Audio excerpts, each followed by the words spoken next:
Okay, hello to anyone and everyone that is listening. We're here back with another interview, and today we've got Nehmy in the building, who is a singer, rapper, social media extraordinaire. He's just bare things, man. How you doing? Yo, what's good, world?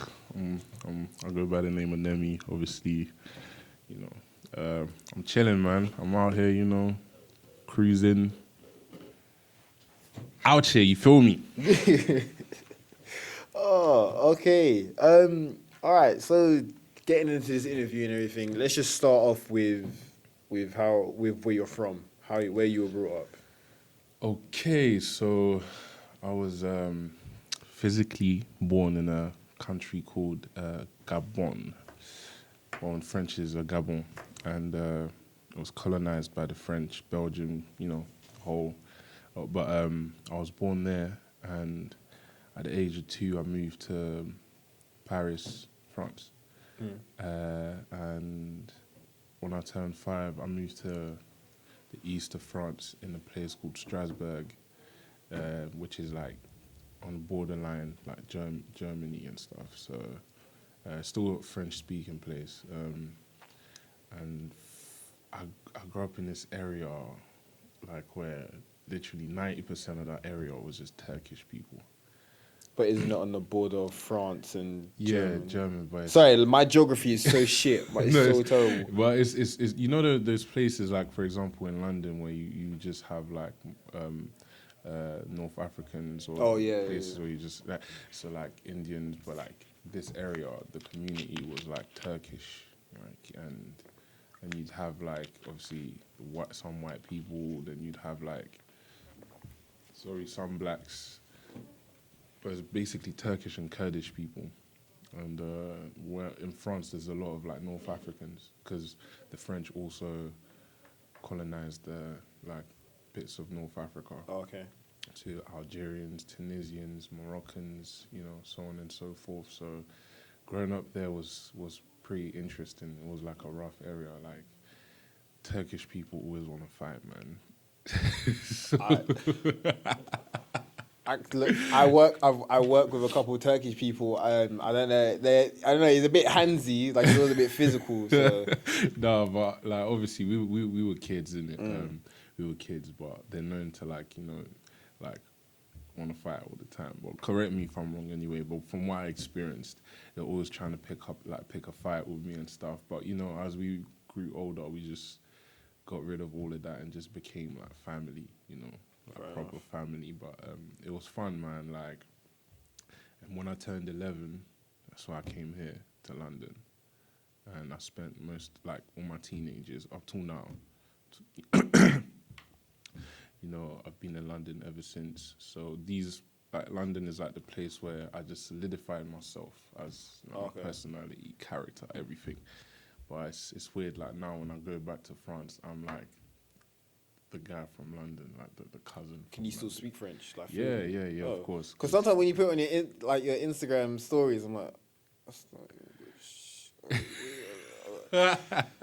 Yeah, because I've heard you speak French before. I was like, oh, I thought you just picked it up. 'Cause I know that you weren't from London originally. I Yeah. know that you were born somewhere else. 'Cause I thought it was, for some reason I thought it was like Portuguese or something. No, no. A lot of people think that, but Yeah. um, my dad's from this place called Cape Verde, and I think they speak, well, I think they speak broken French there and a bit of like Portuguese and stuff, but I'm not Portuguese. Okay. Yeah. So you were born in France and you moved about a little bit in France and then you came to. No, I was born in Africa in this place called Gabon, but then Oh, moved Capone. Oh, I okay, sorry. moved to France when I was like 2, and I lived in France until the age of 11. So can you speak African? I don't know. No, no, I can't speak my native Oh. language, but I can just speak French, Oh, okay. French and English. I can barely speak English.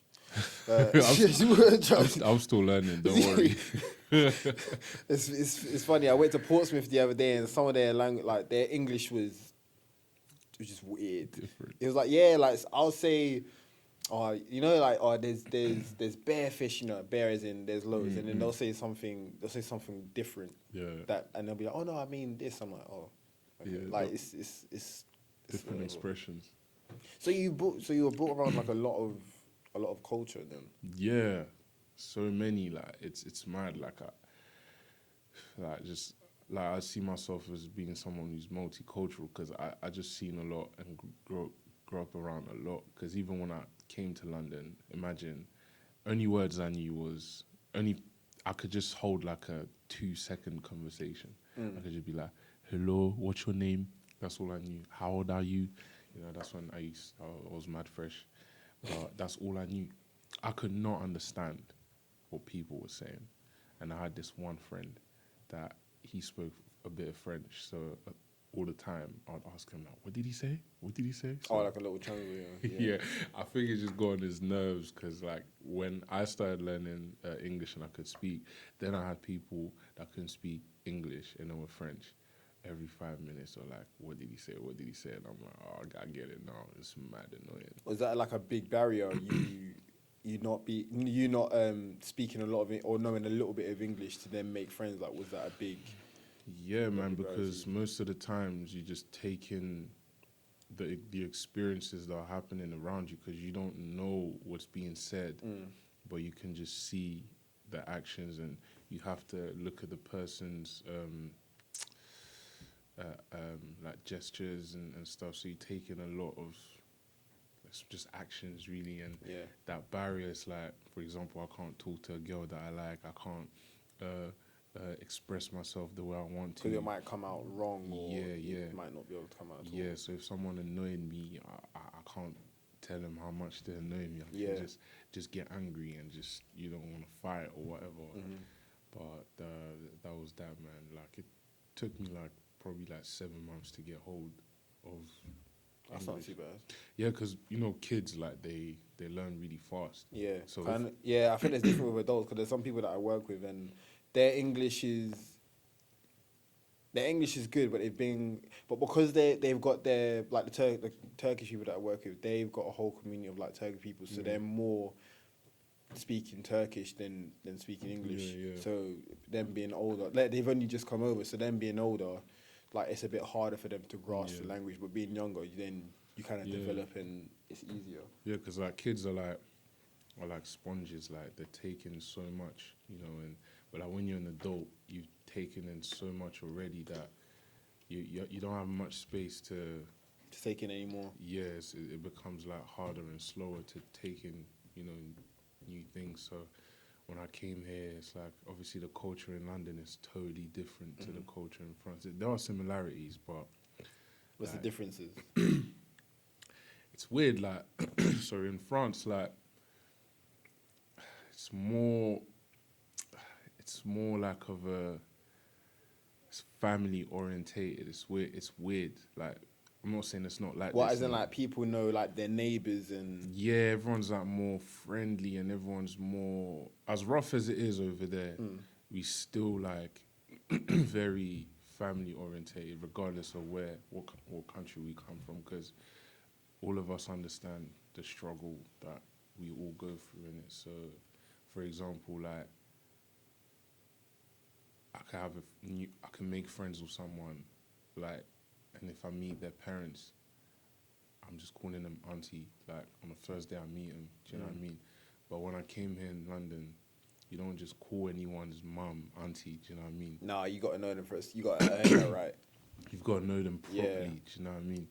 If you call them auntie, they'll be like, "No, I'm not your auntie. Like, don't call me that." Do you know what I mean? But it's like in France, if I've got a friend that's chilling with a group of guys I don't know, and I'm meeting my friend, I'm gonna spud like I'm gonna say hi to my friend, then I'm gonna say hi to everyone else, even if I don't know them. And so we break the ice easier over Yeah. there. So then there's less space for fights, for people to snake each other because we respect each other's presence. But here, growing up, I know it's like, for example, if you got a friend that's with a bunch of other people that you don't know, you're gonna go up to that friend and you're just gonna say hi to that Yeah, one. spot Do you know that what I mean? friend. So then that leaves more space for people to snake, for people to like there's that animosity from the get go because it's like I don't know who this is, Yeah. you know what I mean, and that's been what's been for me anyway. What I've noticed like a big issue in this country, and I guess like if that was different, I think it's changing because I probably it's because I'm much older now, but like growing up, that was like a big issue that I noticed, and I knew that if things were different, then there would be less. Is that in London? Yeah. In the UK? Yeah, in the UK, there would be less like fights, less gang wars and everything.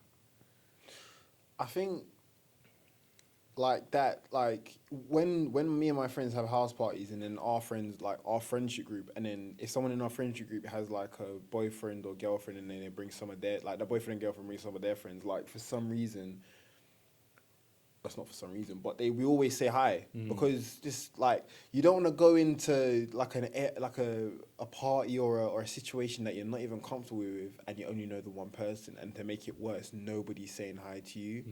Like, I don't know. Me and my friends, we're different. If we see someone there like who we don't know, we try to say hi. Whether or not we might not, sometimes we might not do it for the whole party. But if they're going, we always try to make sure that we say, "Do you know, hi, sorry I didn't catch your name or whatever, but hi, my name is Tarek or Tariq," and that's how we go. Because it's not very nice. Yeah, I know. But growing up in ends, it was just like that. Like, if that situation was to happen, they would definitely, it would definitely end up in a fight at the end.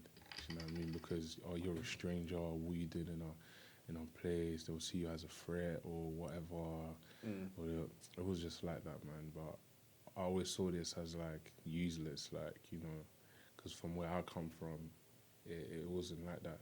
You know what I mean? We just avoided fights, and then one thing I found out here is like like people like rolled with knives and everything, and Oh yeah. yeah, I mean, in France, obviously, they it's more like they deal with guns and stuff like that. We don't really hear about it. The UK news. They don't really like um, they don't really broadcast news about like knife crime and gun crime in like other countries. More so here, because gun crime's gone down, Yeah. but knife crime is actually on the rise at the moment. It went down, now it's on the rise. But gun crime, I was actually really happy about the gun crime going down. Yeah, of But course. I was really happy. Bar in mind, the knife crime is going up. I don't know why, but like some reasons were like more so like early to late teenagers. Like the reason why they carry so much knives is because one reason is because like some of them are getting bullied, so they use that for protection, and then like just it's more so those reasons. Yeah, I mean, like in France, growing up, before I moved here, like when people had a score to settle, it was like one-on-one fights. So Yeah, that's how it used to be back in the day. yeah, Even I here, guess that's so. what it Yeah, used to be. yeah, People I used guess to fight. Nobody used to bring like knives yeah, or anything. I guess so. And like when I came here, like obviously I was hearing about this whole knife crime thing. Like the area I was in, I lived in when I first arrived in the UK was like heavily like gang infested, and I was in the middle of it, like, and I was still a kid, and it was crazy. But growing up, as I go a bit older, I can actually tell you like how the knife crime went down and how it rose up again, because You can if you want. the people who were like around the age of like 14 and upwards, like I'm just talking about this area I was in, the gang leaders and everything, and people in this like certain gang that I'm not gonna mention, but they were involved in all of this like postcode wars. You know what I mean? Oh, So they were beefing like this other, like SC was beating FW and then not SW. even Oh, in no. the same like, oh, we're from SC this, SC, you're from SC that, what Oh, area are you from? It was them days like, hey yo, what area are you from? And then if you're from another area, it's like, you're stepping in my turf. Even if you're not even in the gang, they'll just think, oh, you're part of it. Boom, boom, boom, boom, boom. That's it. Like, like imagine, no regard, not no, yeah, like you could be like you could killed someone. yeah. Imagine like I remember when I was 11, I was like I was rushed by like these 16-year-olds, and bro, because we played in that other area, And then I didn't even know what was going on. And they just assume that, yeah. Yeah, because they just wanted certain information from us, and it's like, bro, like we just kids, like we're just playing, like we're not even involved in that. Yeah. But as we got a bit older, like my generation, the older lot that were in part of that whole postcode war era, especially in this area, like they. I think the government or like the police and forces and stuff, like I don't know if you realize like this area is heavily gentrified now. There's new buildings now. Now people can walk around certain areas that I look at them sometimes. Yeah, but that's because like all the old buildings they knocked them down, and then the people in those like older high rises or estates, whatever, they push them outside of London, and then they build these new builds. So it's either new builds or houses. I feel like they're trying to get rid of those. I don't mean this spot, like those kind of crusty estates that they think are crusty, to get the people out. And like even with Grenfell, all the people that were in Grenfell, I believe that they pushed them out, like they're rehousing them all out of London. Yeah, of course. And like also like around, especially in this area, like Southeast London, around like, it was like 2011, 2012. They were doing it before as well, but every day, like almost every day, like police was doing stop and search every single day. Have you ever been stopped and searched? No, I haven't, but like a couple people around me, like friends, you know what I mean? But like they were doing it every single day, and I didn't understand it until a couple years after, because a lot of people that were stopped and searched. Understand why they were doing it? Yeah, because a lot of these people that was getting stopped and searched, a lot of them got deported, because obviously they were caught with things they weren't supposed to have. A lot of them went to jail for like 9, 10 plus years. And obviously there were a lot of people, not a lot, but some people, you know, are not with us anymore.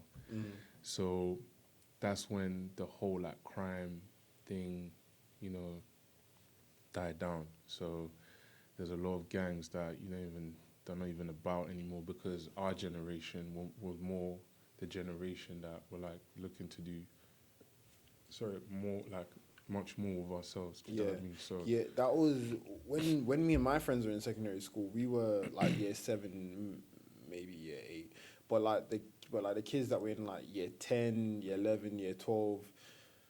Maybe a couple of the sixth formers, they weren't really there, but like they were on some shit. Yeah. As in like they were on it, because we used to have like from other schools, there was some stuff going on with other schools, like they go out and they have fights and whatever. But this was more legit, the older kids. Yeah. We weren't about that life. All we want to do is that we just want to play Yu-Gi-Oh! And play Pokemon. Let's leave us alone. Don't leave us alone. That's it. But now, when we got older, we weren't about that. We just want to have the good time. We want to do our lessons, have some time, you know, play a couple of b-ball, and then that was it. The times have changed, especially now. Yeah. With like, I still talk to like some of them kids that were in like my college and secondary school, because they're a lot older now, and it's like all there is about now, it's all about drugs. All they care about is drugs now.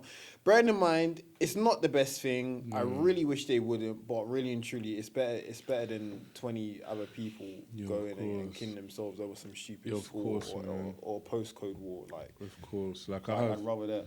And I think it's a big thing as well, because social media. We never had social media back in the day, and when it did come out, we didn't know what the hell it was. Yeah.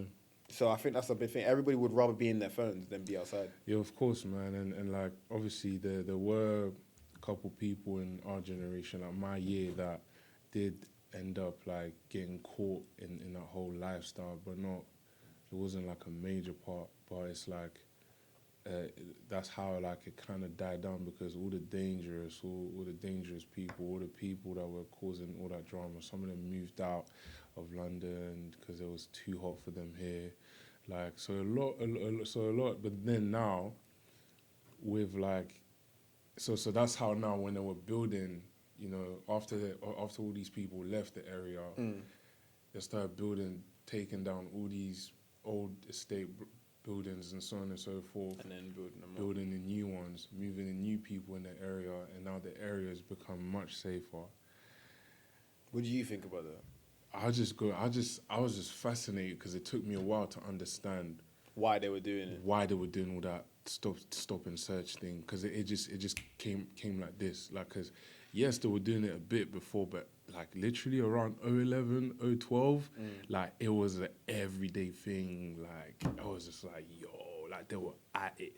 Like after school, I'm just seeing police everywhere, just roaming the streets. Did your like, school have like a police officer that was assigned to Yeah, that school? Oh, okay. yeah, like there was a police officer that like it was crazy, like, and then I was just like, oh, it makes sense. So now when I walk around the area, I look at people and I'm thinking, if only you knew, there's no way like you'd be walking around like this, like a couple years ago. Like you're safe now, like you're good. Like we had to make sure like we left school at a certain time. We did. That must have been shit. Like it's like, I couldn't imagine in the winter time as well, because it gets dark at about like 4 or 5 That's o'clock. what I'm saying. Like, Like, we just had to make sure we just knew where to go. But to be honest, like, I just thank God because I was always safe everywhere I went, because I just knew the right people all the time. so you were never robbed or you got jumped or whatever? No, like that's happened a couple times, but I was always like I was just smart, man. Like one time some guy came over, tried to steal, from us, like me and my boys, try like just rob us and everything. And I just said to him, you know what, take my I think I had this MP3, and I was like, you know what, take my MP3, like leave my guys, Leave your friends leave my alone, like, friends, just just tape. And I was like reverse psychology, guilt tripping, because I wasn't afraid, so I showed him that. Did he still take it? No, he took it and he was like, you know what, just take it, like just go, like you man go. And I was like, because I just understood how these guys were in it. Like I understood. Oh, we've led mentality. different lives. This is similar, but different lives. I just understood. Nah, the older kids like from other colleges and schools, like they used to rob us for our 16 pluses. Yeah. 16 plus oyster, like that was it. It didn't really make sense. I'm like, are you really gonna rob someone over a 16 plus oyster? Like you do know that I can track where you go. A lot of that's what I'm saying. A lot of them was just brute force, but they didn't never really had the brains. Yeah, like I don't know, like when I got, cause I've been robbed a couple of times. When I got my oyster robbed, it was a thing of where like I didn't really question him or anything, because first of all I didn't know how he had a knife. People are crazy. You've got some really weird and crazy people in this world. Like you could like. They would stab you up for an oyster. Yeah. And feel no way. Why? Yeah. Because they got the oyster. Yeah. So when that kind of stuff happened, like I just usually give them what they want and then just walk on. Yeah. Now it's different. You could never. I'm not saying like I'm a big man or anything, but I was like, no, there's no way that I would allow someone to take. First of all, take my phone. No. First of all, you don't pay the fucking bill. No. You could never.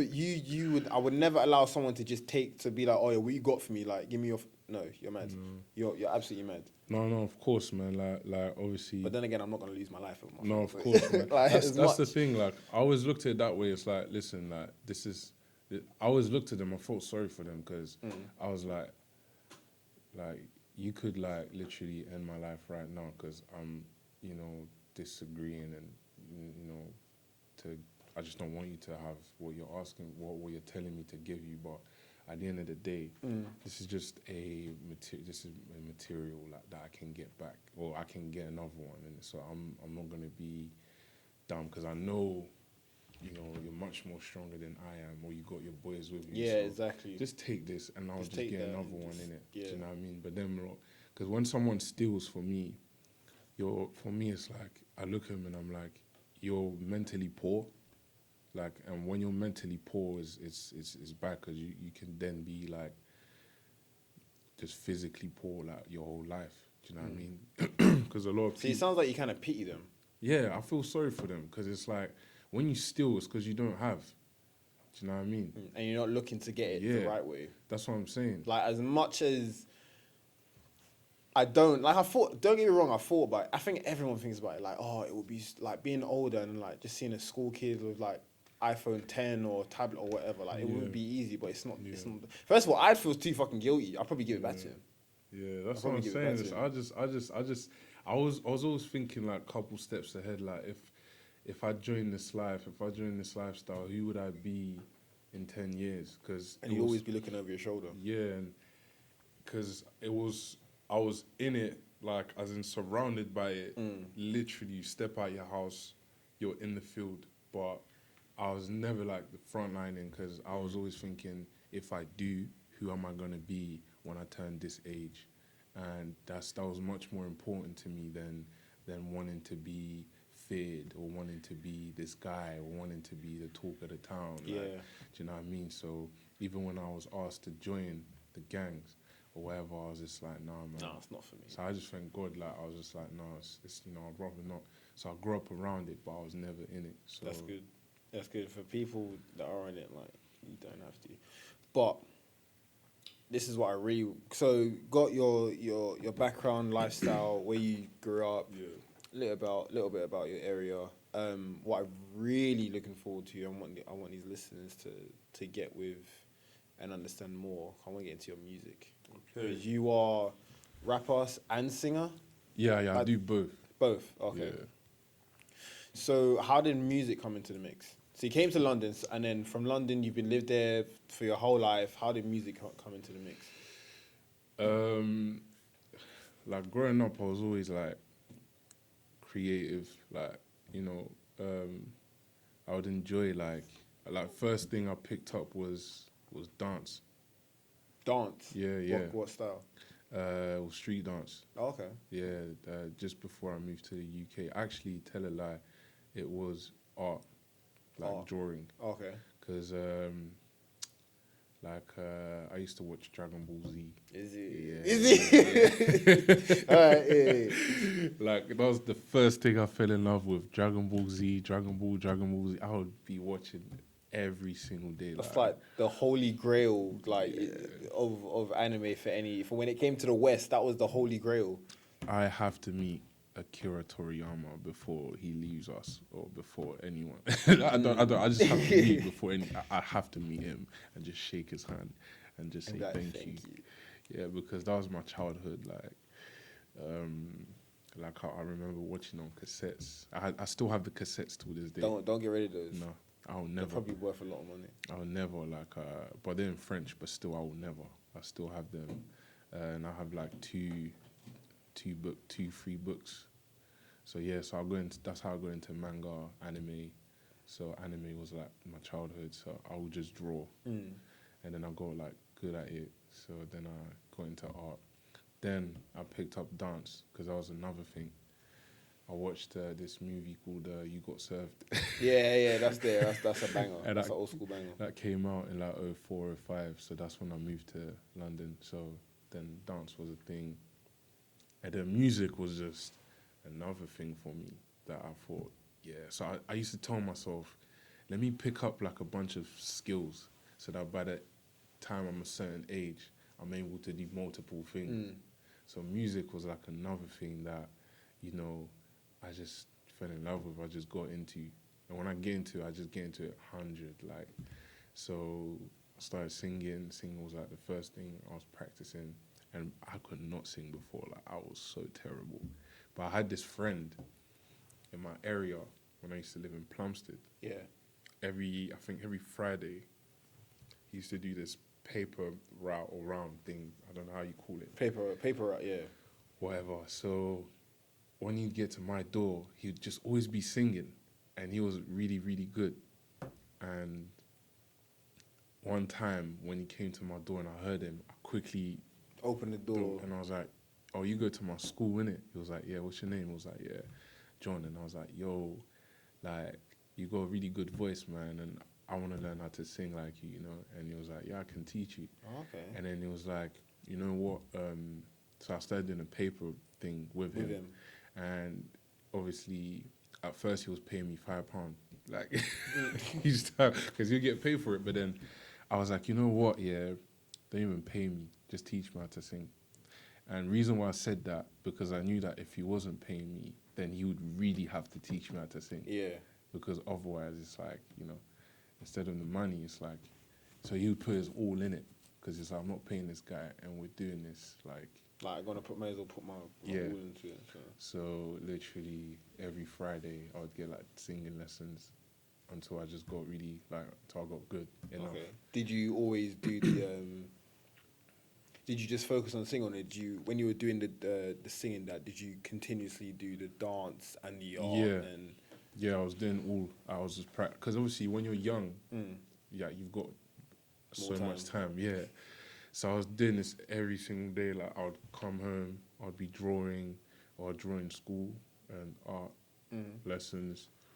I'd be dancing in my spare time as well, and then I'd be singing. So I'd just be doing. But it was weird because it was like at times I'm just drawing. So there'll be days I'm just drawing, and then there'll be days I'm just dancing. Days I'm just doing singing in it.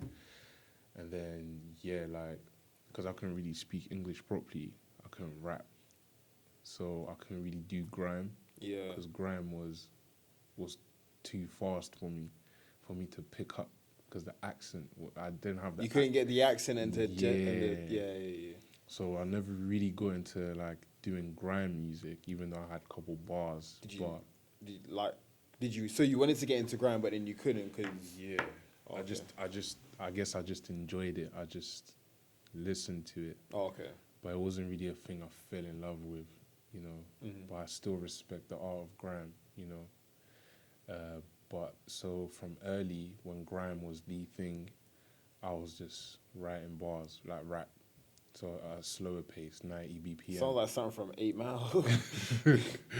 So 90 BPM because it was slower, so I could get my accent better. So you use that to try and get your English better at the same time. Yeah, yeah. So then obviously around 010 or 11, rap became like the main thing. So then that's how I got into rap, like much more. And I was like, I want to learn how to do both. And obviously with the impact that Drake had, because before Drake, people weren't really singing and rapping. I'm not the biggest fan of Drake, to be honest. I understand people are like 50, it's like 50, 60, 60, 40, 30, 70. It comes and goes. Like, don't get me wrong, he's got some bangers, but I don't know, like, I'm not really a big fan of people who have ghostwriters. So. Of course, I understand. I don't think the thing is what people forget is that he used to ghostwrite for people. Yeah, I heard that. No, but it's true. Is it true? Yeah, he actually used to ghostwrite for people. Who do you used to ghostwrite for? I'm not too aware, but in his if you don't know, it's fine. Yeah, cool. It's fine. I've watched like a couple of his interviews and stuff. Like he's mentioned that. He's mentioned that, and also like I used to watch like this interview he had. Well, they were kind of following him around like his house, and he went into like his room, which was like in the basement, and he would just be showing his bars. But I guess like as you get bigger and bigger, see it this way: if you start a company, at first you're going to be the person who's running everything. Yeah. But then as the company grows and gets bigger, international, worldwide, and everything. You're going to have to be everywhere at once. So you're going to have to start building a team of people because you can't do everything. Do you know what I mean? And then someone's going to start having to run certain positions that you were running before, but you can't do anymore because you have to be in Hong Kong or you have to be in Japan to meet so-and-so to expand your business. And then whilst in the headquarters in London or whatever, someone has to fill in that position that you can't fill in anymore. So you have to get help. So I guess it's the same thing like in music. I'm not saying that's how it's going to be for me or that's how it is for other rappers and everything. I'm sure they still all do everything. But sometimes, and when you want to expand in your career, like you just have to, you're in a studio, maybe like you're not as inspired as you used to be, and you've got someone, a new rapper or just someone who's in a session who's got more juice, and it's like, why don't you say this instead of saying that? And they're like, oh yeah, that's true. And that's how like that person, because he told you to do that one word or that one line, is listed as a songwriter. Is it? Yeah, that's how it goes. See, like my sister, she's a singer, but like I don't know. I like music and I've got a good knowledge. I think a pretty good knowledge of music, but Like, I don't know how it goes down. I can't sing It's for political. shit. Like, it's no, but that's the thing. Like, all of that stuff that I heard about Kesha, like just in the studio, and just various stories, more so Kesha. But like, that's really Yeah, it's political. Like, Oh. so for example, you have certain artists who, of course, like the whole career is the industry plants. Like everything gets. Do you believe in that? Yeah, I've seen it. Okay, I'll go ask a question after. Yeah. Go on. So their whole career, like they get told what to do. They get told to sing this song and everything. But then you have other artists who do everything themselves. Some of them they also do the production. Some of them, it's like I could write one verse, I could write a chorus, and in the second verse, literally there's one line. You could be in studio with me and you're not even a rapper or you don't have any I could just be musical on talent. Entourage. Yeah, or whatever. And then I have one line and then you're like, yo, why don't you say that instead? And all you did is change that one line, told me to do that one line. See, if that was me and I was like, oh yeah, Nehmy, why didn't you say this instead? I'd be like, oh, you're a god. I'm like, no, because I'm not a writer. No, don't put me But down. bro, you'll be listed as like songwriter because But you then helped. but then you've basically started their career then. That's what I'm saying. But you're not a songwriter. You just one for that one song. Yeah. You'd be listed as. But you don't know that though, because it like, You well, know yeah, why? you do know that because like know- if you then listed me, then imagine if someone was like, oh yeah, like I need a writer in there or whatever, I could easily just say, yeah or Yeah, no. but you know why that happens? Because then the song could be like you could be like you only have like I don't know. You work 9 to 5 or whatever. You're struggling. You have to pay the bills. Yeah. And this song that you was in the studio with I was making, and you told me to change that one line, goes worldwide. Let's say 300 million views on YouTube. I don't know, 1 billion streams on Spotify or whatever. And all of a sudden, I won like, I don't know, 5 million for this song or something like 10 million. And he's like, raw. I actually helped him with that one line. He's got that one line and people love this song. They love that one line especially. That's me. Hey, why don't I get money for that? I can sue him. Bro, People do that. people do that. People do that and people have done that. So alright, so who? It happens in the music industry. That's how Alright, it is. so with your career and your music, yeah, has that ever happened to you? Maybe not sued, No. but has anyone been like, oh yeah, like you must give me some money for something of the stuff that you've No, done? that hasn't happened to me yet. I've never been in that position yet. So I haven't been in that position yet. so do you have a team for what you do? No, I have like I work with obviously a couple producers, yeah, but we can be in studio and they could tell me, oh yeah, change this, change that, and stuff. But if I release the song, obviously, because I'm at this stage, the stage I'm at now, where I'm not like global, I'm not under a label or whatever. Yeah. It's fine. Do you know what I mean? It's not like I'm winning like hundreds and thousands and stuff. Do you know what I mean? So we're cool. But if the song was to take off, then that's when it gets political. Oh, okay. Do you know what I mean? And because you want to avoid people suing you and everything, you have to just list them and give them their props, their right. So are you still independent then? Yeah, I'm still independent. So you still got all the rights to all your music? Yeah, I got the rights to it. So would you stay independent?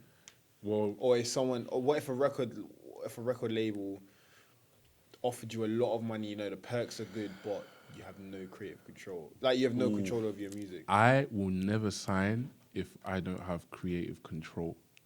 Because then when you don't have creative control, they can come in, get someone that you don't even know, who wrote a song, and they could say something in that song that you don't agree with. But because the label own you, they're like, you have to sing that song, otherwise, and they could like threaten you. They could, I don't know, they could just tell you something that you're like, oh my goodness, I'm gonna have to do this. Otherwise, we're gonna drop you. Otherwise, this is gonna happen. Da da da da da. You owe us this much, and you're not gonna be able to get out of this deal until you sing the song.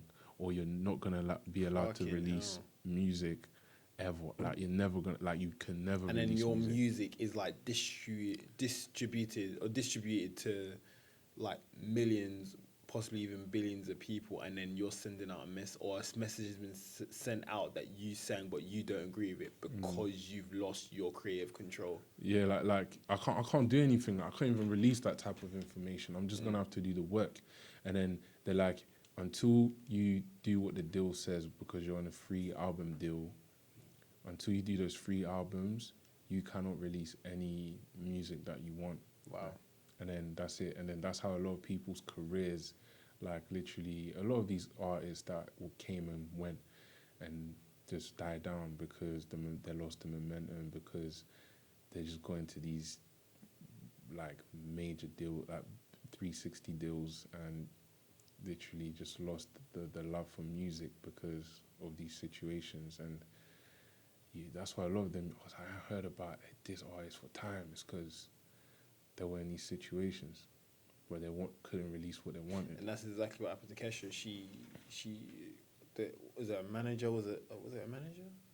Or someone that worked for her label? Yeah, I do recall that situation. Yeah, I think it was someone that worked for the label and basically like abusing her. She couldn't release no new music. Like, That's how he's it basically gets. treating her like a house pet. That's Basically. how it gets. That's how it gets. But Fucking that's what I'm hell. saying. Like a lot of people sign these deals so fast that they get into these situations. You just really got to watch out for That's what what it I'm is, saying. because you could literally sign your life. Like, your music is your life. You could Yeah. literally sign your life away because you're getting so much money and get sidetracked. Like, it only takes a couple minutes. Come on, man, just read the contract. But now it's literally so much easier for us because of like these streams, these platforms. So I could release a song, the song takes off, it can get like 5 million streams or something. I get paid for those 5 million streams, and all the money goes to me because it's my song. And obviously, if I worked with a producer, we split it and stuff like that. And you can even choose how much the split is between like you and the producer. And then I could start doing shows, and I don't even have a manager, like a It's road all or you. tour man. It's all me. But then eventually, remember, when you Yeah, like I when you said. start getting bigger and bigger, you're gonna have to start getting Yeah, a of team, course, and then always. obviously it's gonna, because they're your team, it's gonna start getting political and doing all that stuff. So Yeah. like with like so I, so you, because obviously you're in the up and coming, like you've got a very good strong following so Thank you, far, man. and hopefully it stays that way and hopefully it gets bigger. Thank you, man. But By God's grace. yeah, but like, do you ever think that when you do get bigger and people start listening and like it gets so big that you're gonna have to get a team? Like, do you Yeah, ever of think like course. you'll try and keep that kind of control over them, or do you like, because it might turn out that you get so big and that you kind of lose, even though you're not with a record label and they don't own your music, you could kind of lose that control and creativity because you've got a team and they're doing certain things and not everyone has the same mindset as you. Yeah, I mean that's why you've got to take your time, and relationships are very important in any industry you get involved in. You just always have to make sure that the people you're working with are on the same wave as you, they've got the same vision, and that you guys are literally family. You know what I mean? And obviously at the same time you've got to always got to keep an eye out, because you never know, like someone one day might just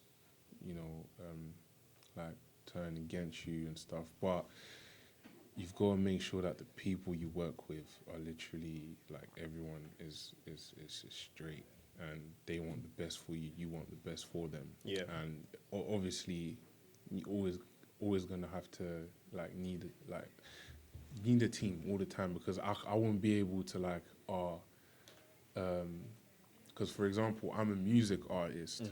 If I now do the music, but then I'm dealing with like a tour and I'm dealing with shows, and then I'm dealing with radio interviews, but then I'm dealing with sponsorship deals, and I'm dealing with blah blah blah blah blah, so Yeah. on and so forth.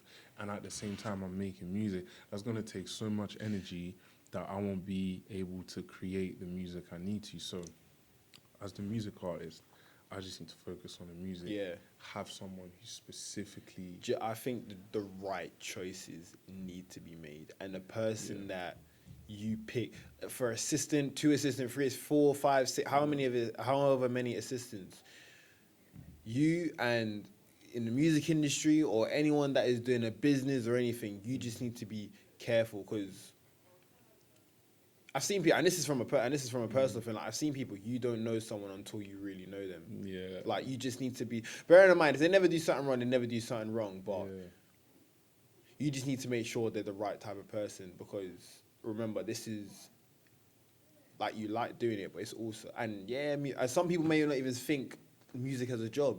Music is still a job. It is. Music is still a fucking hard job. Like the way how I saw like doing film, I was like, yeah, it's a job. But it's like, it's this or it's that. Like the amount of sets I've been on, it's a fucking job. Yeah, Like even me doing this year, like it's fun, but for me, it's also something that I would like to turn into a job. It ain't no joke thing. All them people that you see, all them like YouTubers that you see, they're having fun, but it's also they're fucking serious. Yeah.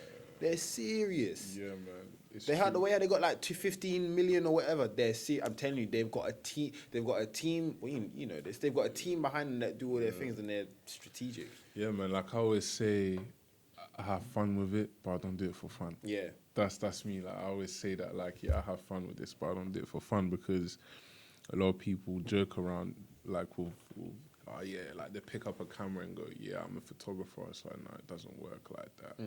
Because when you're doing a race, like 10 seconds in, you're gonna run out of breath. If you really want this, you're gonna run the marathon. Do you know what I mean? And you never know. You can only blag it so far. Yeah. You can't.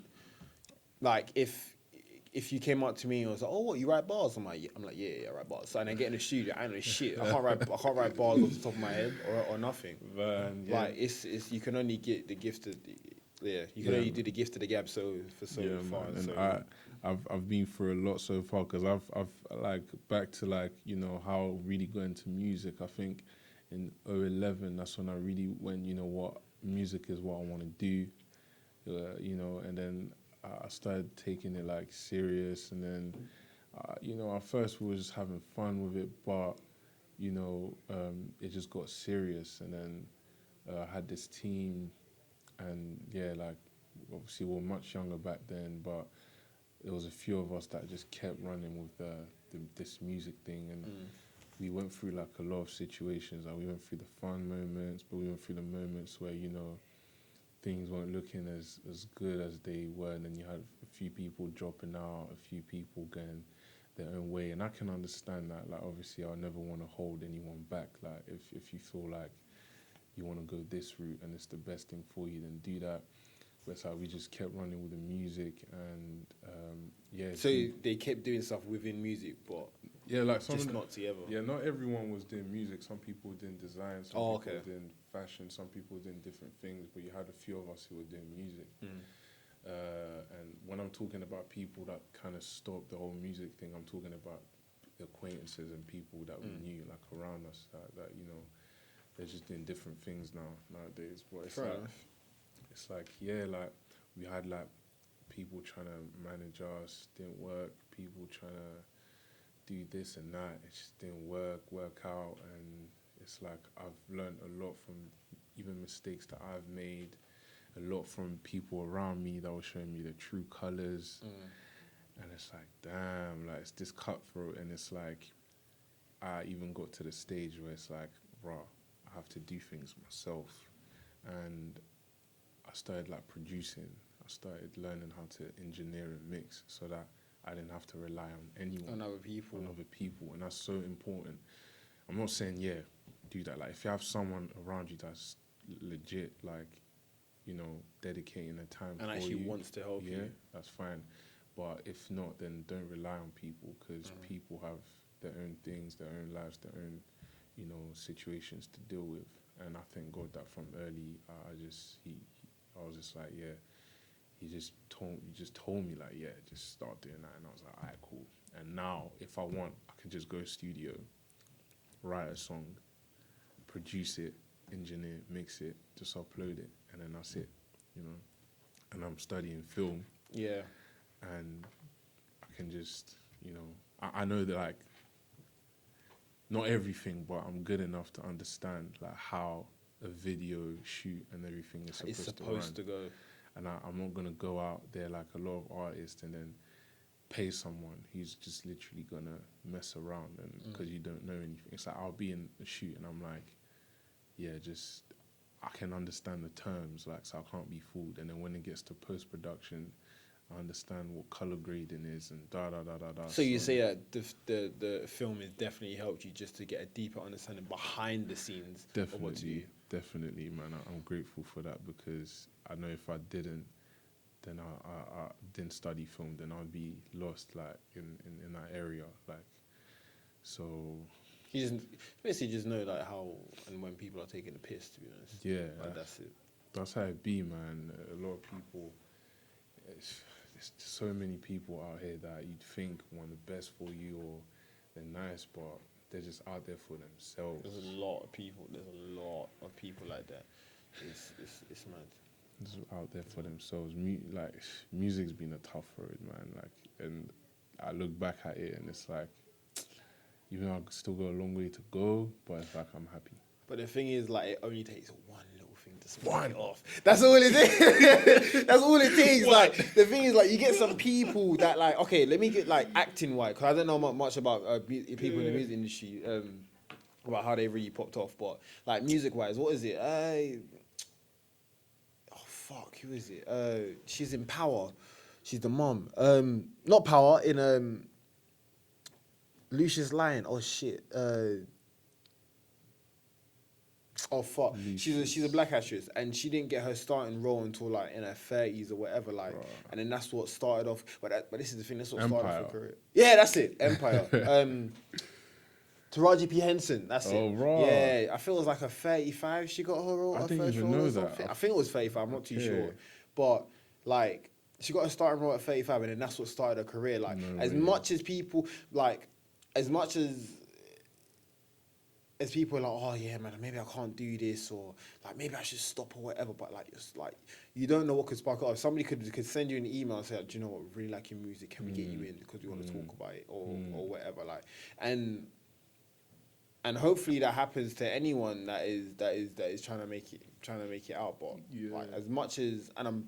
Like, have you ever had those thoughts where like you've wanted to stop and be like, do you know, what, Like, this. Let me just go get a normal job because it's long, like it's not going nowhere.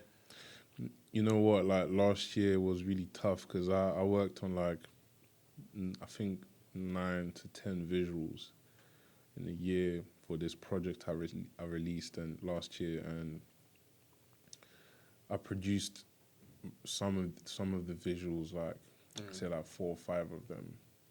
Obviously, I had a team, so people who were filming, like DOP, like but I was doing most of the treatments and mood boards. And then when it came to like having props and stuff, like I had to go buy the props myself. That pre-production will fuck you up. Yeah, man. I remember there was one shoot I'd done. I bought, like I built the set, like with a friend that comes to this uni. So you physically built the set? Yeah, like it was this song called Roommate. We still haven't even released the song, or the video. And the song. And this was done last year?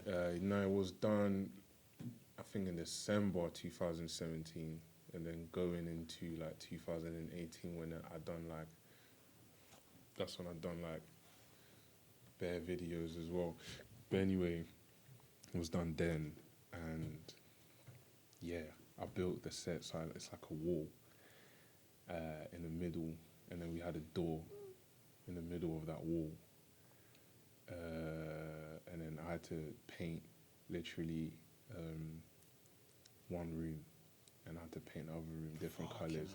Then I had to set each room, get like 2 sofas, bruh, and like I had to get the models for the thing, the shoot. I had to, get the DOP for it, and imagine I was doing this on a tight budget, like, and it's like all my friend did, the guy who's in this that I'm featuring with, is just turn up to the shoot, But then that got me, then when I was reflecting for Yeah. 2019, it got me thinking, bro, like I'm just out here working hard. And I thought like working hard is what's going to get me there because people are going to see, raw, this guy's doing bare these things. And it's like, yeah, like we should give him props. But it's like, that's you got to work smart. And that's Absolutely right. Absolutely right. how, Work hard, but more so work smart. Like, there's That no is point in you doing like, let's say, oh yeah, I'm on 15 shoots. Like for this whole month, I'm on 15 shoots.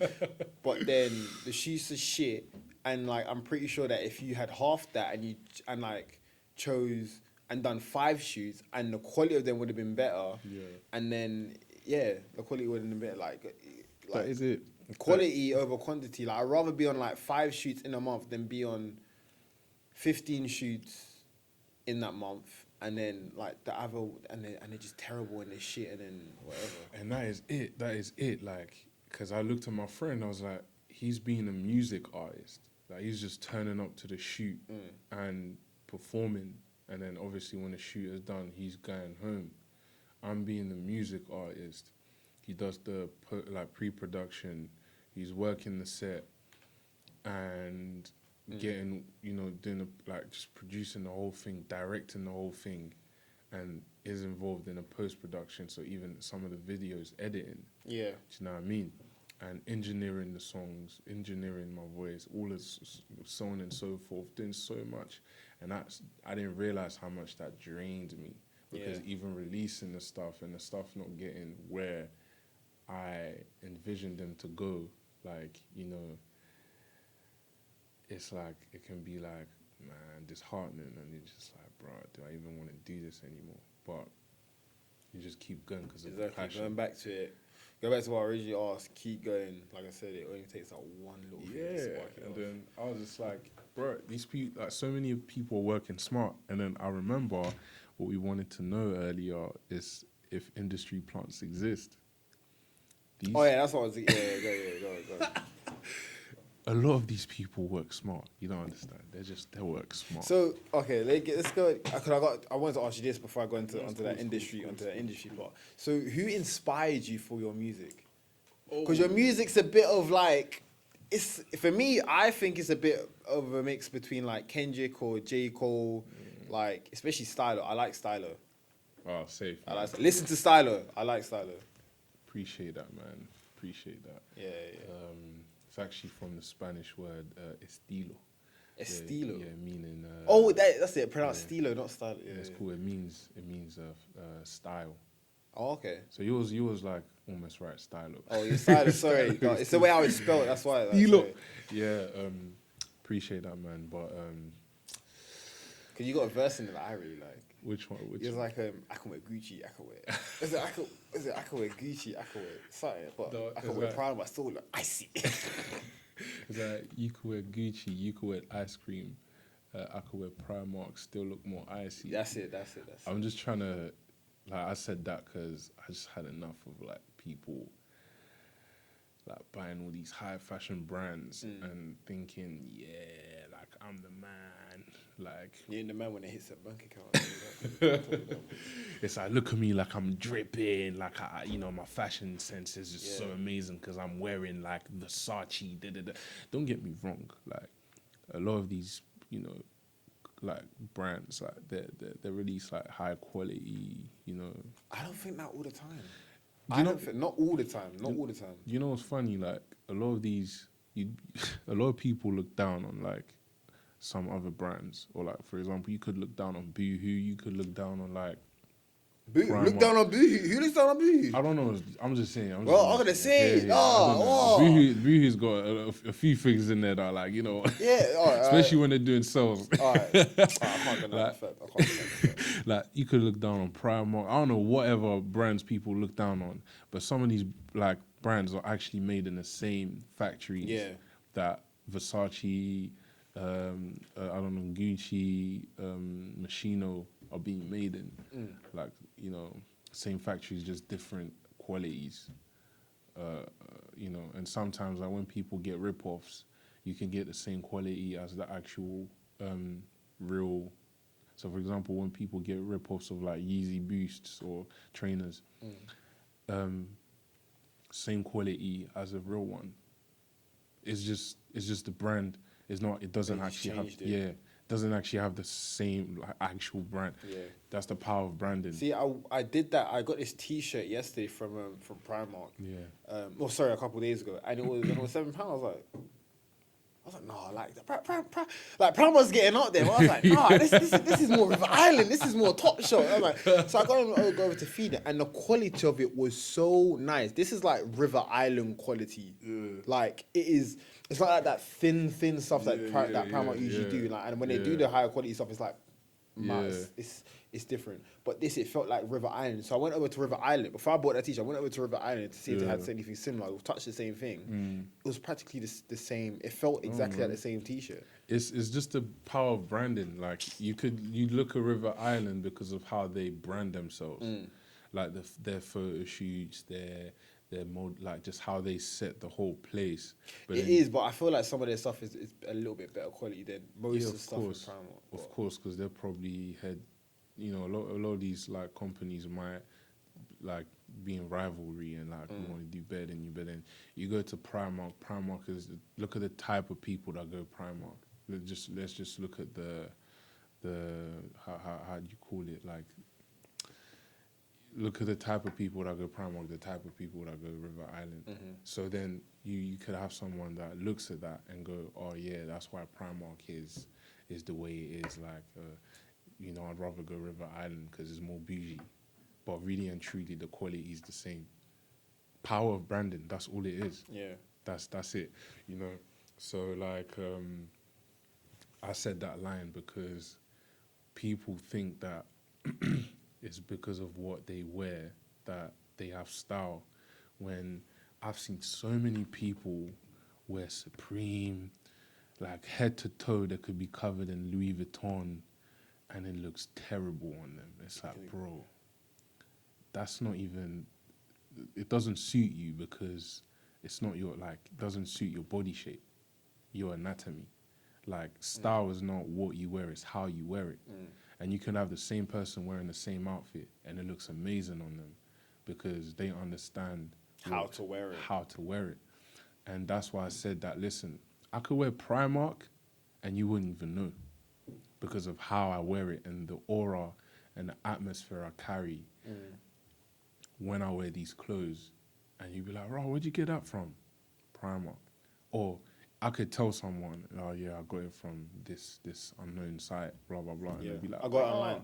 Yeah, raw. I rolled up to so many places, be like, "Raw, your outfit's banging," and these are clothes that are customized or that were customized. Little did they know that it was from places, or places that they'll never hit.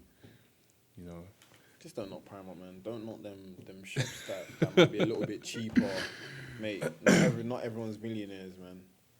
No, but bro, like the person who owns Primark or the people that's a multi-million pound company or dollar company, whatever. You can look down on them, but those people are living much more nicer than these people who live in flipping houses or estate blocks or apartments, and that splash on Louis Vuitton because they just want to look good. But then the people who own Primark are living in flipping mansions. Because you're smart. You're smart. Like, how do you think the millionaires stay millionaires? Like it's just the thinking. No, but it's true though. It is true. It is true. Even like on social media, when we like, oh yeah, like I got 15K. I got like 15K on Instagram. Okay, but what's your bank account saying? Honestly, that's what I'm saying, man. Like you wouldn't sometimes like I can go out. I could be minus on my bank account, like I'll be honest with you. But obviously the way I am, it's like I always have to make sure to stay fresh, stay happy either way. And you wouldn't even know that that's my bank account state. It's not that because I'm flexing, because I don't do that. But it's just because that's just the type of person I am. You know what I mean? Like, you can't let situations like that affect you. So I still go out, still look just the way I look, and then people are just happy like to just like, to see me, and they won't even know a situation like that is happening. It's just the mentality. You just don't understand these things. You look down on Primark, so you live in an estate block or you live in an apartment, and you don't earn that, you don't have that much money, so you splash on a whole Louis Vuitton or Gucci outfit, and you're gonna be on minus in your bank account. But the people that you look down on, Primark, own like they're multi-millionaires. They're laughing at you. Like you're the ones who buying my shit, right? You're laughing at me because I got. Yeah, that's Like what I'm I'm wearing saying. sketches and you're laughing at me. Okay. And that's kind of like what the whole EP is about. It's just like the whole flair. It's just me, like I express myself, and it's just like, you know, just trying to show people that, yo, it's not always about this, not always about that. And I kind of want to change the narrative and show people that, yo, like you don't have to wear this and that. You don't have to do this. Like it's alright. It's fine. yeah, because that's what Instagram does, like to a lot of people in this It's the generation. biggest flex. It is the biggest flex. It makes people want to literally do things that they can't even achieve. They think, a lot of people now, Yeah. because of social media, think that you have to own a mansion at 21. Nah, do you know what? Like, there's this guy that I follow on Instagram, and I think he's the same age as me, maybe a year or two older, and like from what I see, he's making like private jets and all that, and I believe it. And it doesn't necessarily get me down. It's more so because like years ago, it really did used to. Because years ago, I was like, fuck, man. Like I'm seeing all these people, like they got 15K, they're on YouTube, they're making all this money, and I'm just sitting there, and all I'm doing is that I'm just going to college and I'm about to hit uni, but I'm not making a millionaire. Like, first of all, and I've loads of people got to think about this. First of all, you haven't had the same lifestyle as them. Yeah. Second of all, you could be like me. Like I didn't really want to know what I wanted to do until late 2018. Not really in my second year of uni. Like not really. And then when I did find out what I did, is I started putting all of my effort into that, and then eventually it will pay off. But I understand why people get down, and I understand why people want to stop, and I understand why it's kind of hard in this day and age because everybody wants to do it. But what people don't understand is that there's more than enough room for everyone to do it. The thing is that you just have to. You can't have an idea and then do nothing about the idea. The people who are making the money who have an idea and they act on the idea. Of course, man. No. And they act on the idea.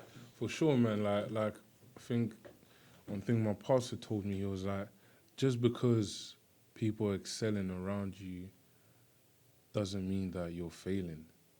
It just means your time hasn't come yet. And what a lot of people don't realize is that, for example, you could be grinding for like 5-6 years, whilst those people who were at the top were excelling and doing their thing. And all that work that you were doing in those 5-6 years, once that one day when it takes off, you will either reach those people who are excelling all those years or even go further than them. Do you know what I mean? Because you was putting in all that work, and all that work didn't go to waste. And I was listening to something from Les Brown. He was talking about this. Les Brown. Who's that again?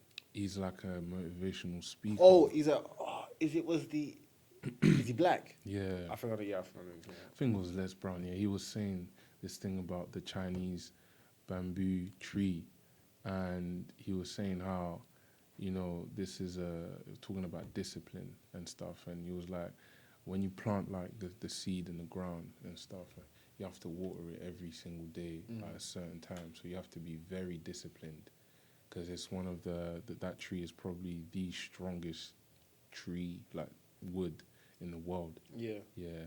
And you have to water it every single day, certain time. You can't like go wrong with it. So it's matching it to like how you just have to keep putting in work all the time. And whilst all the other trees are growing around it, all the other trees are getting like 6 foot, 9 feet tall, whatever, so on and so forth. So imagine you're seeing all these people like around you doing their thing and it's working. But then the day, it takes 5 years to grow out the ground.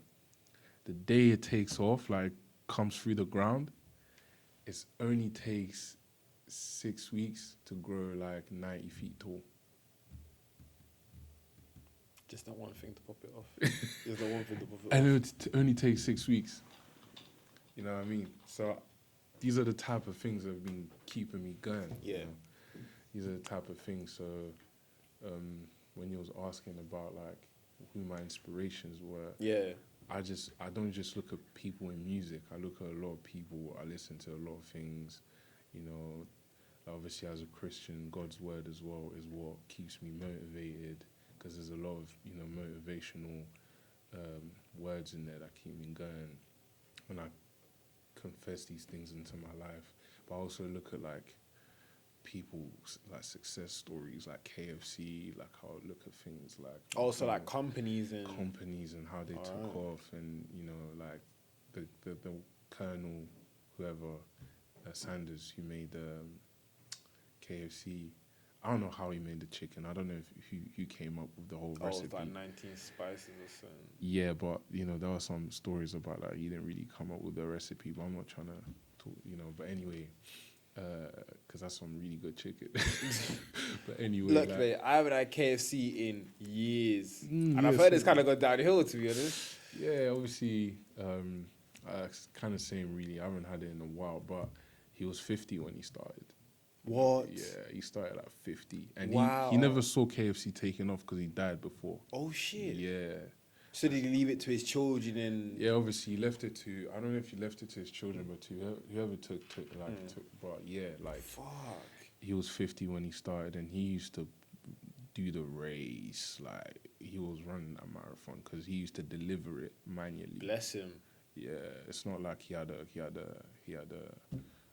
store where everyone was coming in, like, nah, he would literally deliver the chicken himself at 50. So imagine, like, he really believed in what he did. Didn't get to see it take off, but look at today, like KFC If you could is see one it, of. Lord, if you could see it now, hey, hey, is that me? Is that me? Yeah, all right. Well, yeah. So there's a lot of people you listen to, not just music artists. You've listened to motivational speakers. You listen to businessmen. You listen to people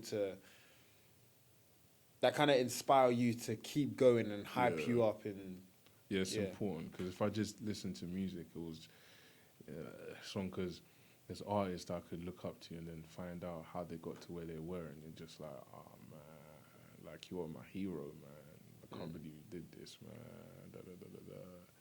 Like the other day, there's one guy, I'm not gonna mention who it is. I was watching the video, and I thought this guy, he only owns 11% of what he makes, of what he's ever made. so repeat that, sorry. He only earns 11%. He only like gets 11% of Or his company or his music. He's been doing that all these years. peak. But like, obviously, like he's rich and all that. But it's like, damn, 11%. You know what I mean? And it's like, whoa, that's something. 11% is better than 0%. Than Of course, 0%. you're right. Of course, but it's not more. That's what I'm saying. Did he start it? What? Like you said, he's a music Yeah. producer. No, artist. Oh, he's a music artist. Yeah. Is that because he gave away his rights? Well, at the beginning, like, obviously, a lot of artists, they're in certain situations probably in their lives where it's like, I just got to sign a deal to start. Fuck, man. Because the But thing I is, understand it. I understand it. I of sympathize course. with it. But the thing is, later on, you can get out of these situations when you start earning more and more. Do you know what I mean? So if you want to make a sacrifice of, okay, at the beginning, because it's a massive risk. At the beginning, it's fine if I only own 10%, as long as it gets me out there, my face out there, and people are aware of me. As I grow more and more into my career, I can claim more and more, you know. Back because I'm Yeah. so big now. Yeah. then, like you need to do. Yeah, so it's not like Jay-Z owned all his masters at the beginning, or 2 Chainz. Yeah. It's later on in their careers where they start earning, you know, way more. Do you know what I mean? And yeah, man, like that's why I don't just look at like music artists to get inspiration. I understand it now. Yeah. I get inspiration from films as well. Yeah, films, filmmakers, you know, so on and so forth. Like all these things inspire me. Just creativity in Yeah. itself. Yeah. I understand that. All right then. Well, this next question, was more so like what are your. It's about industry plants, and I think and who I've been and I've been listening to a certain musician artist. I call her an artist recently because I'm trying to understand her music. I'm trying to understand why she's so big, and her music is right. She got some fire songs, and I'm still getting used to her. Is it Billie Eilish? It's Billie Eilish. Eilish. It's, I oh, can Eilish, tell. yeah, Billie Eilish. Like, I'm literally trying to understand how the fuck this 17-year-old has got. Let me check on how many followers has she got? So, she's got. Cause I follow her. Hold on. Billie Eilish, she's got 33.4 million followers, Whoa. and look, Whoa. and she only follows what 666. What she follows 666. Gotta throw some holy water in there. I see. I mean, I can see by she kind of got this gothic look. So even her following 666 people it's part of the branding. I don't know. It looks a bit suspect. No, I, but it's I part didn't of the realize that branding. at the beginning. Like, I it can looks a see bit these suspect. things. I can see Oh, these okay. things, like, because Right. branding is something that a lot of people, especially in the music industry, as an artist, you gotta have your branding on point. Because once you have it on point, you don't even have to make much music. People just want to follow you. But she's smart. Yeah. Like I'm trying to listen to me. I'm trying to understand. It's very gothic. It's like it's similar to XXX Tentacion's sad stuff, but with her, like she's smart. 17 years old. She's got her head on her shoulders. She's not a Yeah. fucking idiot. Yeah. Like, do you know the reason why she wears so much baggy clothes? I heard, but It's because she confirm. doesn't want the media to start judging her. Like, you know how they did, like, you know that stuff that they did about Jason Momoa a couple of weeks back? Yeah. Like, oh yeah, he's got a dad bod now. Like, they would properly, like, For body real? shit. Yeah, they said that they were properly body shaming him. Like, she doesn't want people to do that. With her, and people said that she's an industry plant. I even watched a YouTube video about why she is, because people said that she's an industry plant because her brother was heavily into, I think it's Phineas, her brother was heavily into the music industry, always releasing music anyway, so she had that. And then her parents, I think, were actors, or they were just heavily known in the music or creative industry. Anyway, so that's why kind of people are saying that, yeah, she's an industry plant. She didn't really maybe not earn it, but she didn't do that hard grind. Because remember, you're only 17 years old. Like 3-4 years ago, you were 13, 14. Like. So it's Do you listen to it? Not really. I've heard. I've checked her out. Okay. I checked her out just to see her like the art direction and her visuals. It is good. Like it. I really like It it. is, yeah. Yeah. But yeah, being an industry plant, it was more so. The question is more so like, what do you think of the music industry now?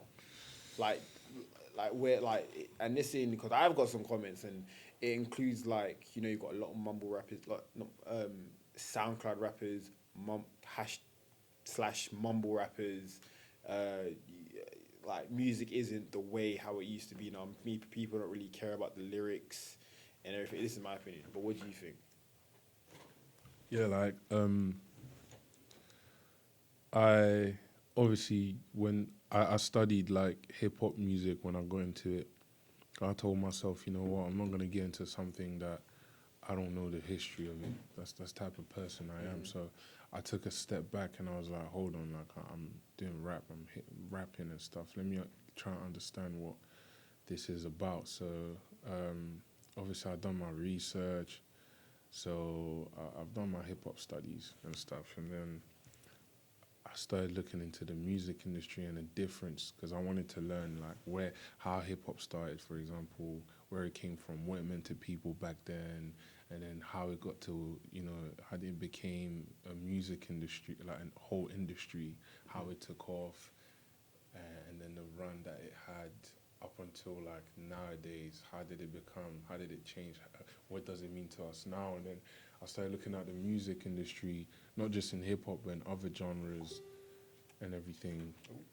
Yeah, sorry, keep going. And like it's definitely different to like nowadays. It's definitely different to how it was back in the day. Because back in the days, everything was more, way more.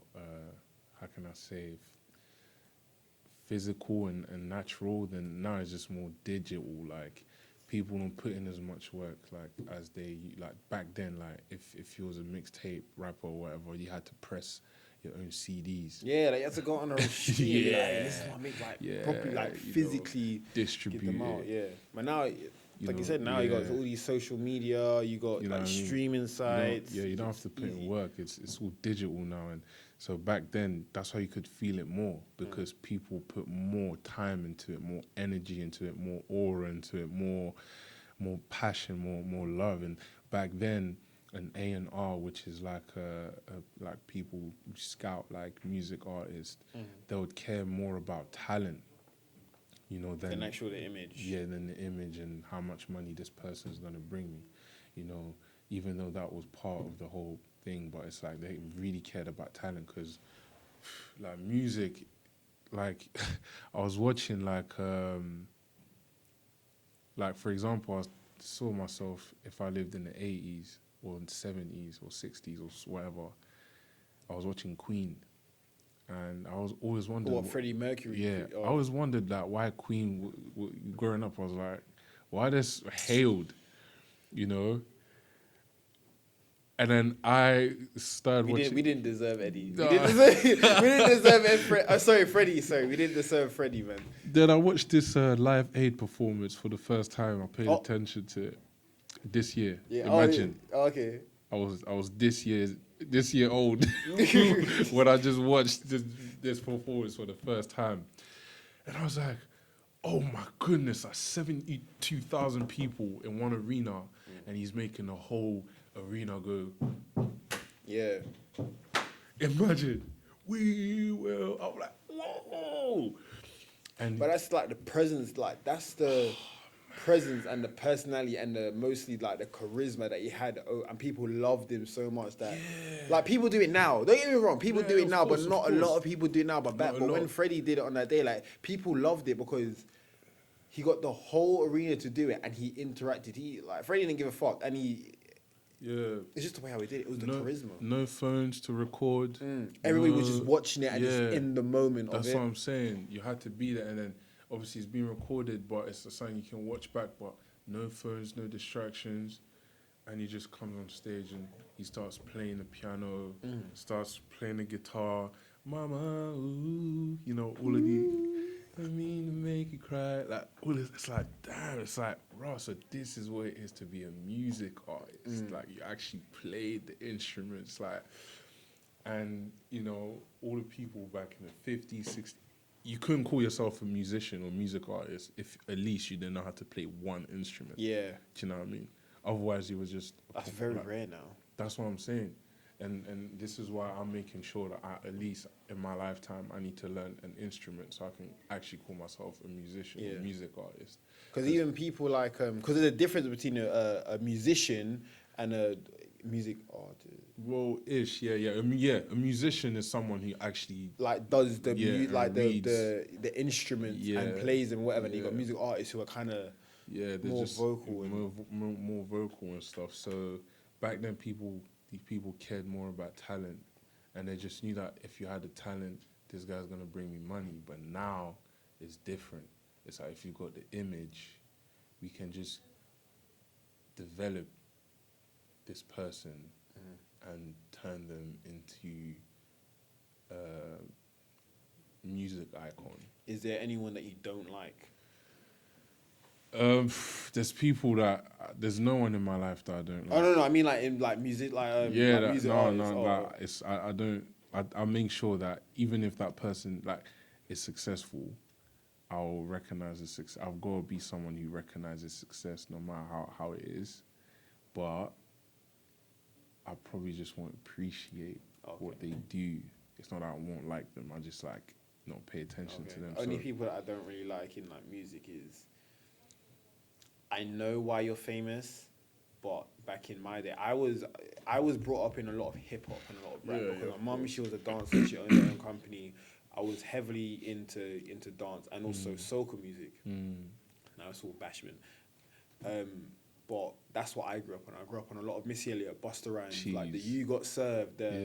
the like all the old, like Dr. Dre, see, all of those old ones. That's what I grew up with. And now, growing up, Eminem, growing up, like all I'm hearing is like all these mumble rappers, and then they're not really talking, and then the lyrics aren't the same. And me personally, I just can't get with that. Like there's some songs that I like because the beat's nice, but me personally, I'm more of a lyric person. If you've got lyrics that speak to me, and you're actually making someone who listens to your music feel something, and you're expressing your life, or you've got a problem and you say it, then yeah. But me personally, it's just mumble rappers. Other than that, I haven't there's not necessarily anyone that I dislike. It's just the fact of where like I know why you're famous and I know who you appeal to. It's mostly the younger audience. Yeah, of course, and I'm gonna get to like the mumble rap and stuff, but like the industry plant stuff, I've seen and I know couple people who are industry plants, and Like big names. yeah, big names, and it's like we knew you before. When I say we, it's like people that were involved in like the music industry and the whole entourage. We knew you before you blew, and we knew you was gonna blow because we already knew that you was taken care of from the go. Yeah. And these are the artists that work smart. They can literally, I want to start making music. Then they get in touch with certain people that'll plug them, because it's really and truly, it's about it's just who you know. That will plug them in certain positions, and then it's like, okay, we're gonna develop you, and we're gonna get this producer to start working with you, that producer to, that engineer, and we're gonna build you like your whole sound, and we're gonna get like a designer, an art director, or some to work on your image, so that when you come out, because these people do a lot of research, they look at who's out and at the moment and try and like see if, okay, cool, no one like looks like this person now, so we're gonna major on that and make sure when she or he comes out, they're the only ones that look like that. They're the only ones with this type of sound. Exactly like Billie Eilish. That's what I'm saying. So that when they come out, it's a whole buzz. Like, oh my goodness. Like, and, again, they work on that one single. They try and figure out which single it will be. And then once they have that single, when they release that single, they're already plugged on these Spotify playlists, on this radio station, and that's how industry plants take off, and they already have magazine blogs that are going to speak about them. They already have a bunch of people in high positions in every type of fields that are going to be, like, plugging them. So someone could be working on adverts and it's like, oh yeah, cool, I've got this song from so-and-so, like this new artist I'm managing, could you put that in your new advert? And that advert is going to be seen by millions of people, or this film is coming out, here's the song, that film is going to be seen by millions and millions of people around. And that's how industry plants like take off, you know what I mean? And can someone make me an industry plant? bro, literally, you can be someone who literally does not have any musical talent nowadays whatsoever, but because of who I know, and maybe I can alter, and that's like I can alter voices or whatever, and then just make it. That's what I'm saying. Even recently, that Alex from whatever Glasgow or whatever, or that white boy that was on the stage rapping. When I saw the video, I was like, Is it?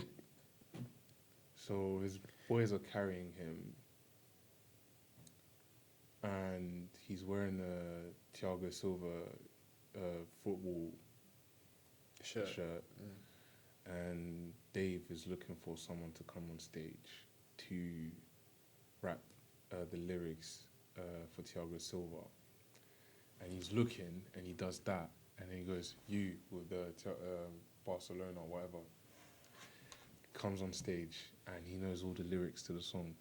Now, I'm not saying this is how it is, but let me give you a scenario. You know what? Let's make your performance. How can we make your talking to Dave? How can we make your performance bang? Like, how can we make your performance a performance to remember? Like, when people are gonna go, like, it's gonna go viral. You know what?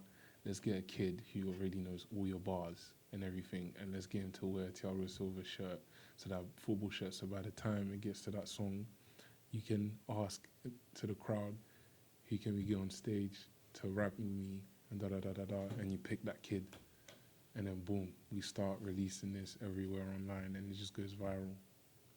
And then we can pay the guy a bit of money, and also we'll get him like a music career or whatever, blah, blah, blah, blah, blah. That's a bit of a conspiracy theory. That's how these things work, but that's how these things work. A lot of the times, the things that you think, well... A lot of people will beg to differ, but it sounds like to me, it sounds too real. Huh? It sounds a bit too real. Because people, that could happen. All you got to do is like, oh yeah, kid, come over here. You wearing that shirt, whatever. Yeah, we'll pay you to get on stage, and then we'll start off your career, or we'll do whatever. Like, No, but I'm saying like a lot of us, we just think like, oh, there's no way. But I've seen myself similar situation. Like, I've seen. That's why I could say that.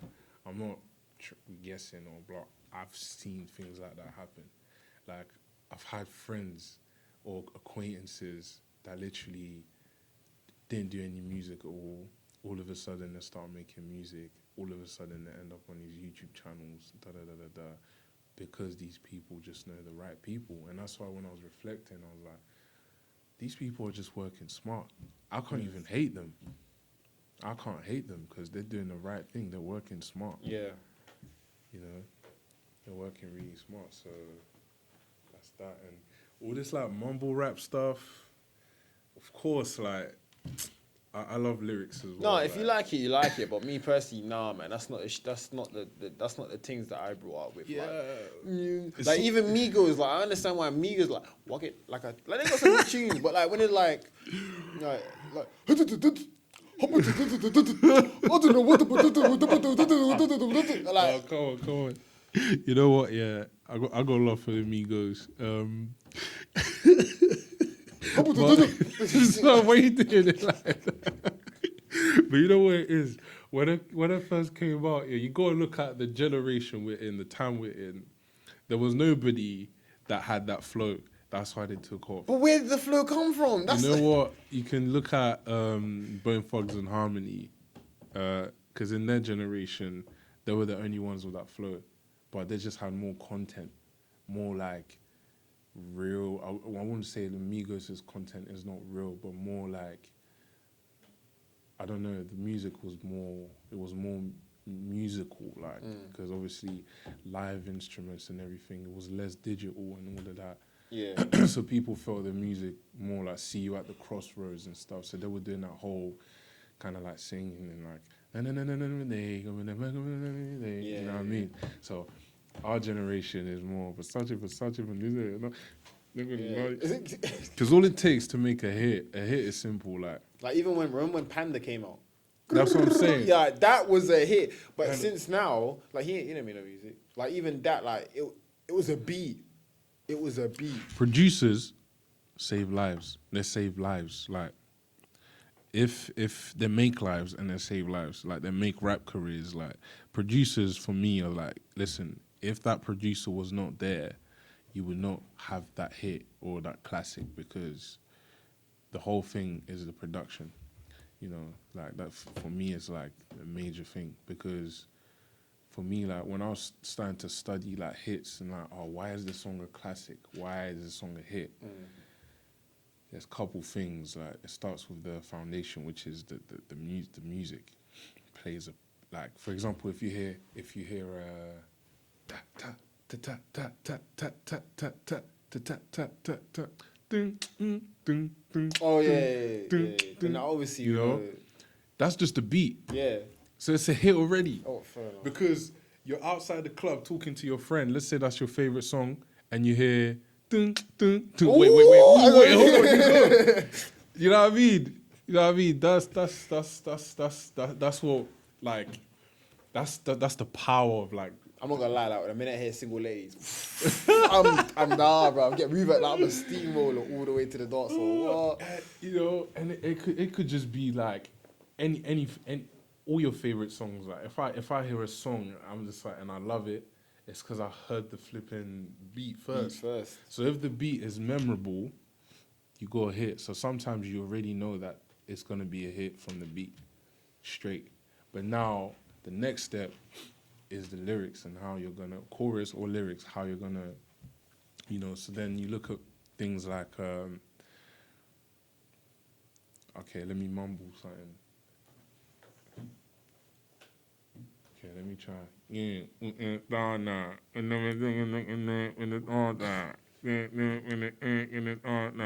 and we can then we pause out.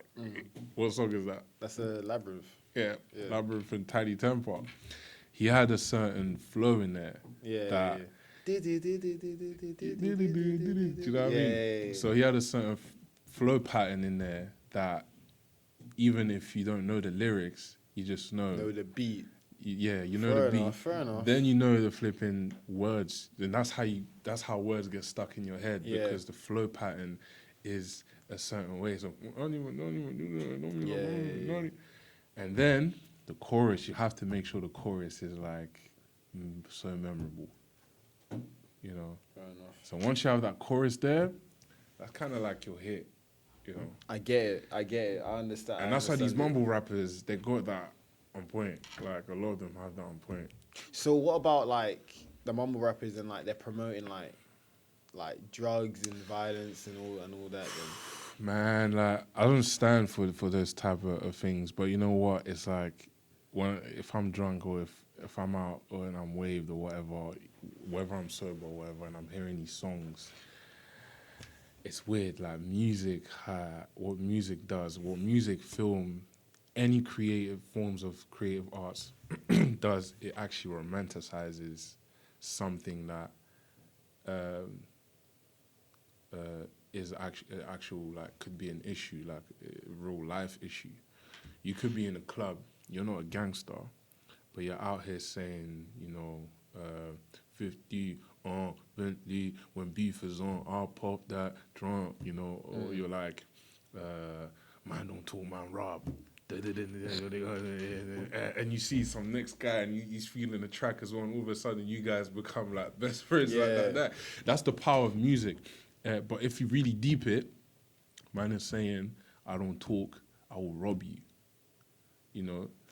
So the song is just being, the beat, the instrumental, everything romanticizes the content. And the content could be death, it could be murder, it could be drugs, it could be whatever, even if you don't do any of those things. But that's the power of music, and that's why music is really, really powerful, and sometimes it can be dangerous because it can have like a certain effect on certain people. I get you. That's what I'm saying. So when these people are talking about drugs, I myself anyway, I make sure that I don't let it affect me to the point because I've seen people who listen to certain songs, and even myself, I've been in that situation where they're always talking about weed or da-da-da-da-da. Let me see this Wiz Khalifa guy, like, he's always talking about, like, blunts. What's this about? And it'll make you want to try it just to know what it is. so it gets in your head and then. That's what I'm saying. Because like even like Kanye West, he's probably my favorite artist of all time. Don't associate me with his political views. Don't talk to me about that. It's like same subject, different, like same story, different, like same subject, different version. That's what I'm saying. Like he doesn't rap about weed or whatever, but his political. But don't associate me. Oh, Tari, you like Kanye West? And I'm like, yeah. Oh, does that mean you want to make America great? Don't associate me, fam. Because don't say that out loud. Don't say that out loud. Please don't say that out loud. Like I like black skinhead, leather black jeans on, all his music. I like almost all of it. His new album was a bit weak, I ain't gonna lie. But I like all his music, just don't associate me with his political or personal views. Yeah, disclaimer. Huh? I said disclaimer. Disclaimer, don't associate me or whatever. Don't just assume that, like I like Donald Trump, blah blah blah. I'm like, don't whatsoever. Yeah, man, I mean, that's what I'm saying. So it's like that's the power of music. So when these guys are talking about drugs and da, I feel like a lot of these artists need to be a bit more conscious about what they do, because you can debate. It's debatable. A lot of people are like, "Nah, it's not my fault. I just made the music. I'm just talking about my surroundings, where I grew up, blah blah blah." We get it, but it's like you've come out of that surrounding now because you're making music and talking about, what you see on a day-to-day basis. But then you make a song that could inspire someone to do what you just came out of, because you're making a song about killing someone or talking about killing somebody. You make a song about taking certain type of drugs. You make a song about wanting to kill yourself because you feel like that, and romanticizing something like that. Because I'm not saying you're telling them to do it, but you just made a beautiful song about how you feel like killing yourself, and these are thoughts that you have on a daily basis, and you feel like killing yourself. Someone is gonna listen to that, and it's like, oh my goodness, I relate with this artist so much, and this song is just inspiring them to want to do it more because they see you as an icon. Yeah. They see you as this great artist, and it's like my favorite artist feels the same way I do. Yeah. So then, And that's why XXX was so popular, because I think his favorite song of his is Justin Floors. I love that song, and I understand why I think I understand why he did it. I think it was because that he did that song, or that type of music. Some of them's angry, some of them's really sad. But Justin Floors, the reason why I think that he did a song, that specific song, is that I think he wanted other people to understand that they're not alone. And I think that was really sweet. and I can fully understand that. And obviously, when you feel like, especially a lot of people in that situation, like obviously I say this with all due respect. I'm not being ignorant about that. When they hear like someone they really look up to in the same situation, it can help them to not feel alone, and it can help them to get out of it. But you have people react to things differently. Do you know what I mean? Some of them, it can be like, oh my goodness, like this is making me want to take this action even more,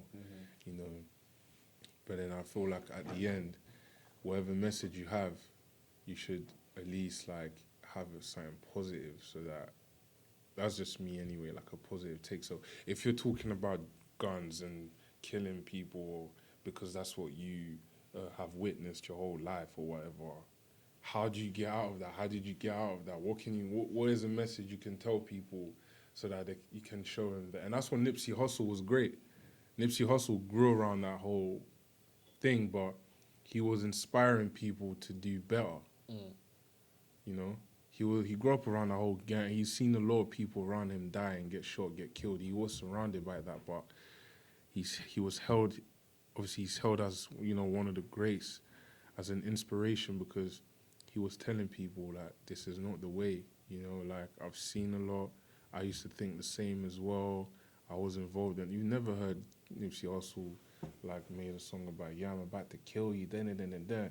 He probably said that, oh yeah, if you mess around with me, go be careful because I got some killers around me and all of that. But he was always going like, bro, like this is not how to go about things. Yeah. Spreading love and all of that. And so I feel like a lot of mumble rappers today don't have that aspect, and it's always about making money, living fast, not living good. Yeah, man. But I do like a few of them. Like Young Thug was probably like an inspiration when it came to like the whole mumble rap thing, because his voice, like your voice as well, is an instrument. Do you know what I mean? So his voice is like, sometimes I just look at him thinking, bruh, like, how do you do that? Like, I don't even know what you're saying. Like half the Is that time. how bad it was? Or how bad it was mumble rap? Yeah. Jeez. Sometimes I read the YouTube comments and a lot of people are trying to decipher what he's saying. But I'm like, damn, like he actually used his voice to like turn into a violin or something, and I'm just like, bruh.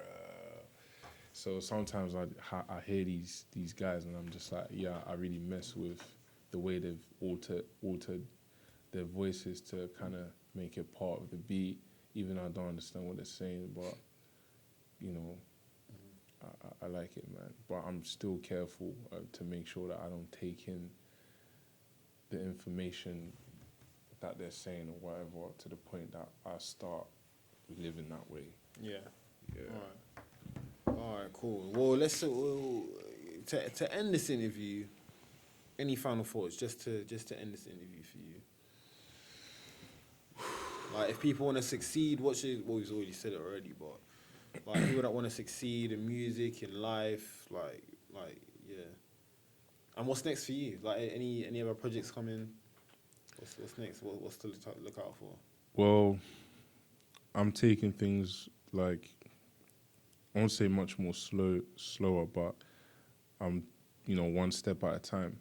Because I was doing things so fast before. Like I'll do a project and I'll move on to the next thing straight away. But it's like now I'm taking my time to make sure that if I work on a song or a project, I'll make sure every instrument, everything is perfect. Quality over quantity. And if I work on a visual, I make sure that I live in the moment and I make sure that whole visual is done well.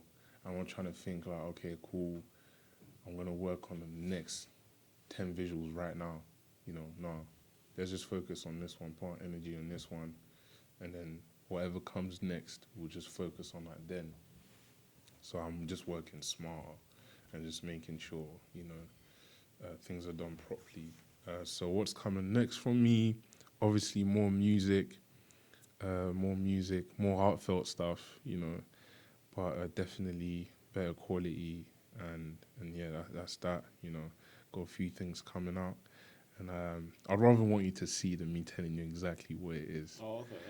Yeah, but one last thing I would say is that look after yourself, because happiness is more important than anything. Like, just make sure you're happy in whatever it is you do.